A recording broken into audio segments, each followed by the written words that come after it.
Bismillahirrahmanirrahim. Assalamualaikum warahmatullahi wabarakatuh. InsyaAllah uh, hari ini saya akan berkongsi pula tentang bagaimanakah cara untuk meningkatkan keyakinan diri anak-anak kita. Ya, bagaimana hendak meningkatkan keyakinan diri anak-anak kita. Kita ini sebagai seorang tua, sebagai seorang guru, kan? Bagaimanakah cara untuk meningkatkan keyakinan diri untuk anak-anak kita? Ada 7. Saya akan bagi 7 tips, insyaallah. Sebelum itu nanti kita akan jumpa lepas ini. Masih.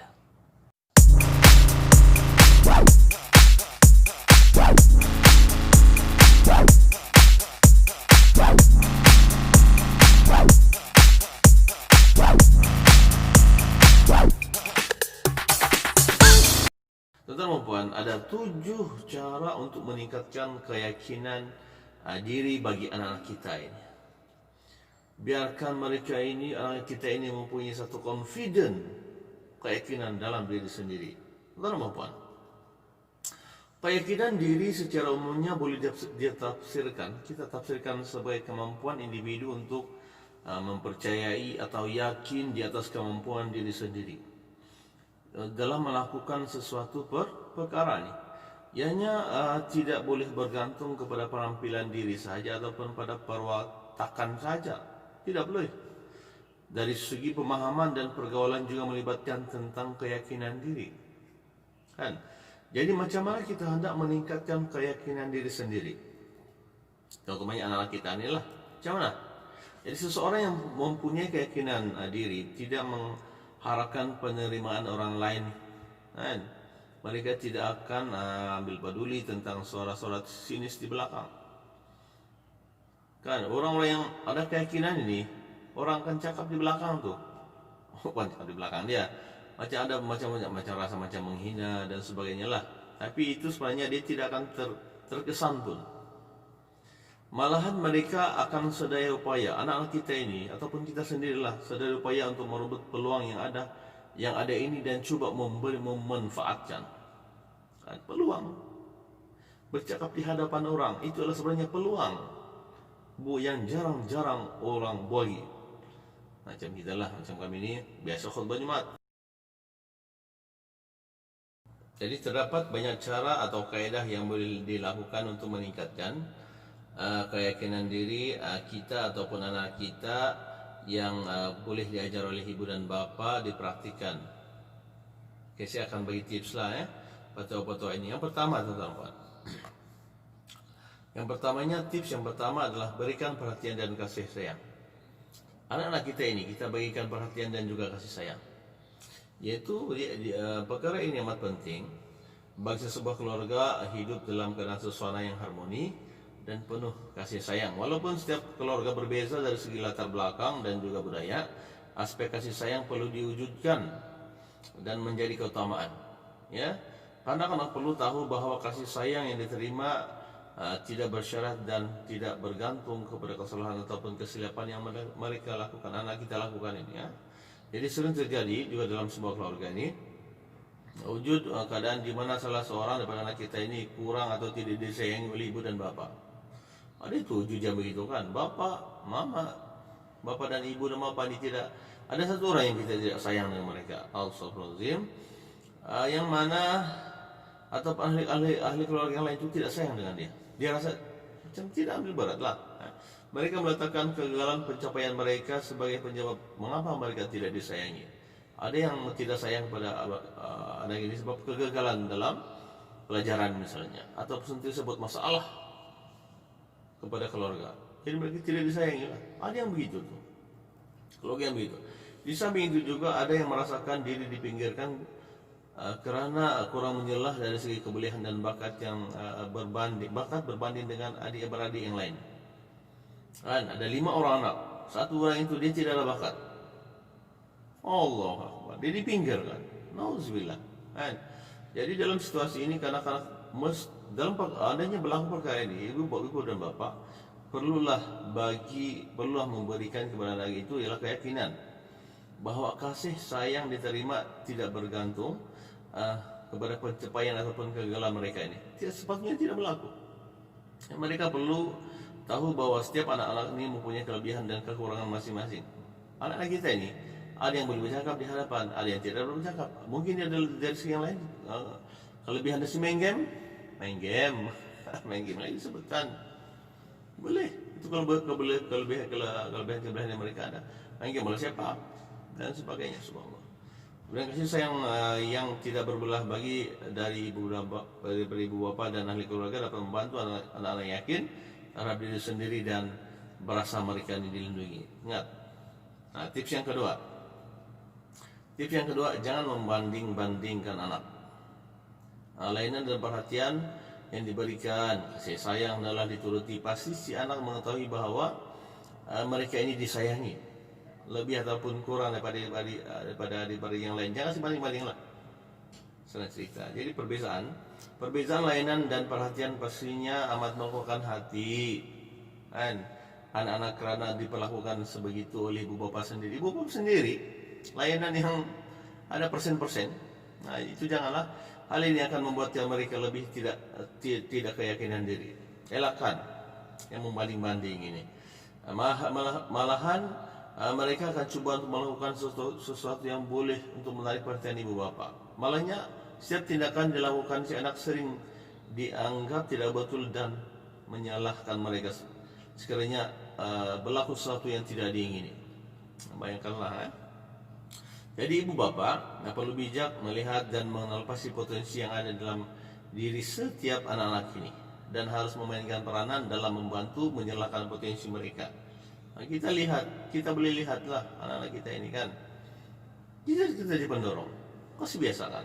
Insyaallah. Tips yang ketiga adalah menjadilah pendengar yang setia. Sebagai seorang ibu bapa ataupun sebagai seorang guru lah sekolahan.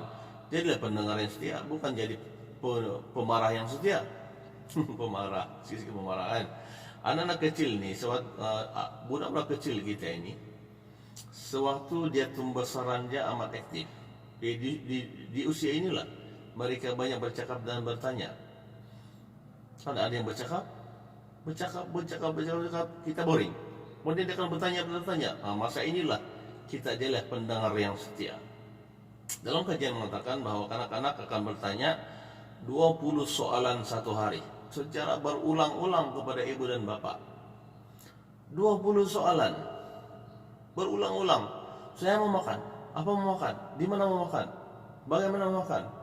Kemana mau makan? Las-las dia akan beritahu apa hari ini mau masak. Itulah anak kita kan. Hari ini kita makan apa? Kita makan nasi goreng. Sedapkah tidak? Kemudian apa nih garam tidak cukup? Itulah anak-anak kita. Jadi bagaimanakah? Jadilah pendengar yang setia. Walaupun sibuk dengan tugas seharian, ibu dan ayah lah seharusnya bijak untuk mencuri masa bagi berbicara selain mendengar masalah anak-anak kita ini. Anak kita ini masih masalah. Siapa-siapanya budak lah. Nangis, kasih tinggu jari dia. Ya Allah, bukannya ada apa-apa pun. Tiup-tiup dia. Woi, gembira sudah dia tu kan. Maka tuan-tuan perempuan, menjadilah seorang ibu, seorang bapak, seorang nenek, seorang atuk, seorang abang, seorang kakak yang mendengar masalah orang. InsyaAllah dia akan menaikkan keyakinan orang. Ketika anak kita sedang melakukan perasaannya, berilah respon. Walaupun hanya mengangguk,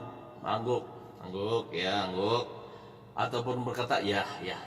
Berhenti buat sebarang kerja dan berilah masa untuk berbicara. Masa ada masa untuk berbicara, kan tips kan? Dengan eye contact. Tengok dia punya mata, eye contact adalah penting bagi menandakan yang Anda sedang menjadi seorang pendengar yang baik untuk anak-anak. Dan itu supaya anak kita ini lebih yakin. Tips yang keempat, latih anak untuk memikul tanggung jawab. Latih anak-anak kita ini memikul tanggung jawab supaya dia yakin dengan diri dia sendiri. Kaidah melatih anak-anak kita dengan latihan berterusan merupakan kaidah yang disarankan oleh Rasulullah. Nabi Muhammad bin Saran, Nabi Muhammad SAW ini anak yatim. Umur 5 tahun sudah anak yatim piatu, dia jaga oleh datuk dia. Anak kita ini memang cemerlang, tetapi perlu dilatih secara praktikal dan berterusan. Umur 12 tahun tidak pandai masak nasi. Walaupun orang dusun ini, orang Sabah ini, perempuan ini pandai masak nasi. Ini 12 tahun tidak pandai masak nasi. Kuko lagi, belum lagi cari kayu api. Kan? Antara contoh lah, seperti menyidai. Tahu menyidai? Menyidai, cuci kain belum lagi, baru mau sidai kain dan melipat pakaian. Lipat pakaian dan rompan adalah satu kerja yang bagus. Membasuh pinggan, ini basuh pinggan, buang begitu saja.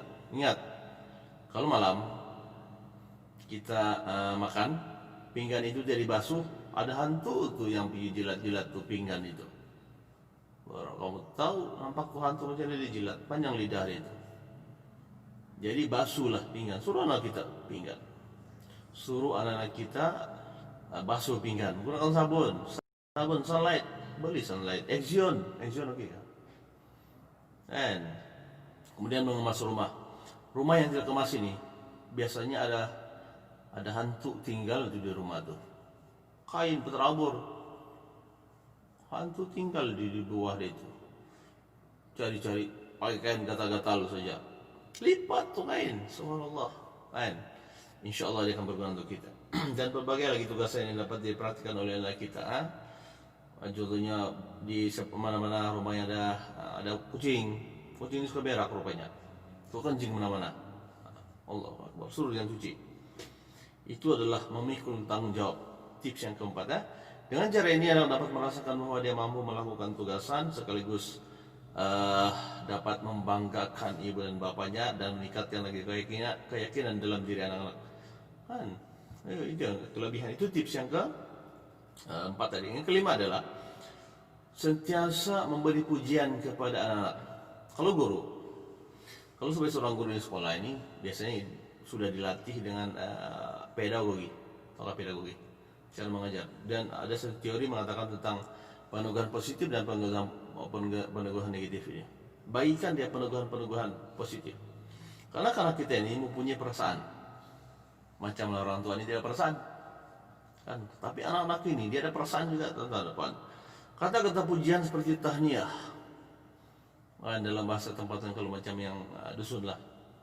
Oi, congratulations. Sebut saja. Kan?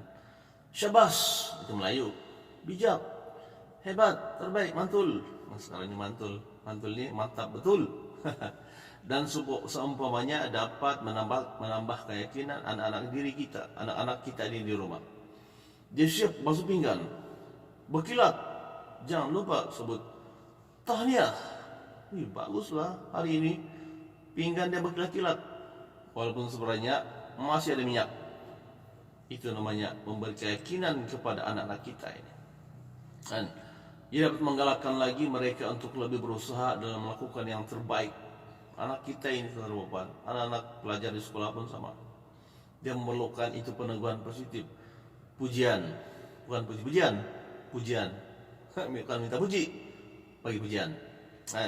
Karena pujian dan penghargaan itu satu kepentingan dalam setiap apa saja kebaikan yang kita lakukan.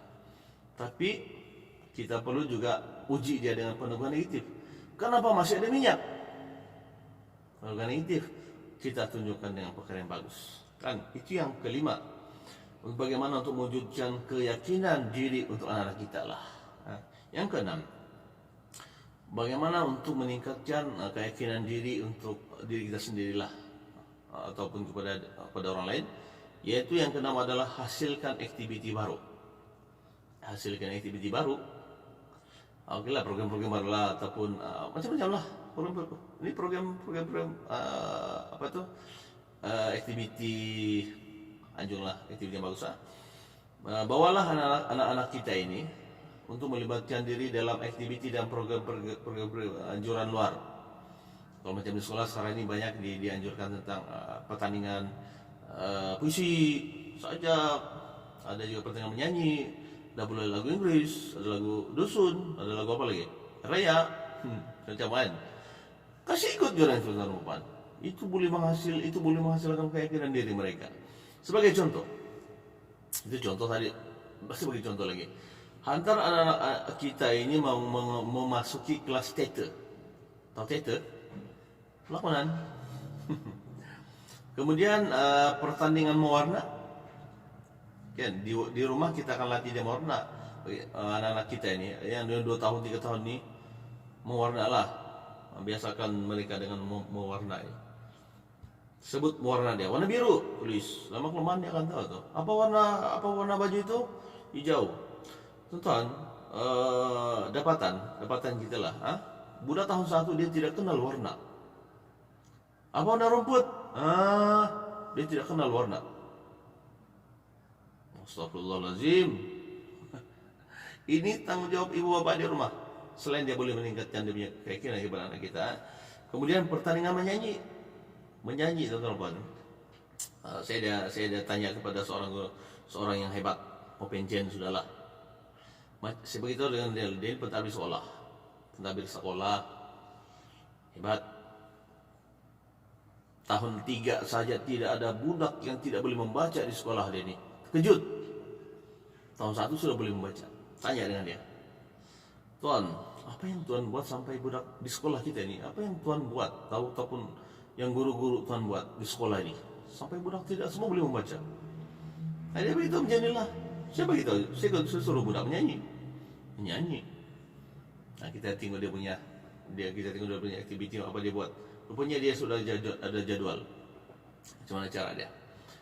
Di tahun 1 dia sudah kesan mana budak-budak yang tidak boleh membaca. Budak yang tidak membaca ini, perempuan inilah, mereka tidak dengar suara dia. Dia tidak akan dengar dia punya suara. Budak ini. Kalau kita tanya, siapa nama kamu? Dia tidak akan jawab itu. Jadi bila kemudian macam mana lah ini, dia pun dapat pengalaman lah. Dia dibuat, kemudian buat pertandingan, dia selalu menyanyi budak.